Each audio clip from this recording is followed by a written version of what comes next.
Yun nga, ha? Tapos na ako kumain, di ba? So, ang gagawin ko na ngayon, magla-live na ako dahil Sabado. At mamimigay ng pera.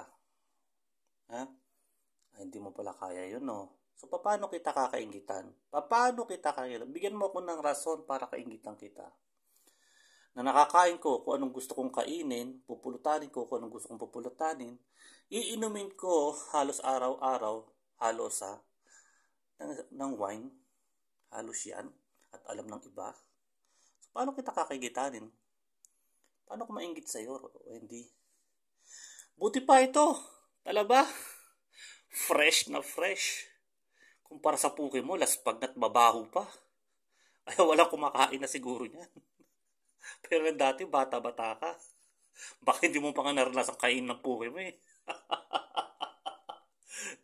Hindi mo pa naranasan dilakan ka ng nalalaki ng puke mo. Sa sobrang baho mo.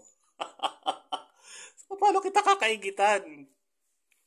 Paalala ko lang sa'yo, ikaw yung bulag. Kasi ikaw yung nandamay sa akin, hinusgahan mo ako na walang kaalam-alam. Paalala ko lang sa iyan. Ha? Kaya kita nahusgahan lalo din eh. Talaga mahusgahan kita dahil hanggang wala ka pa sa talampakan ko eh. Wala ka sa talampakan ko.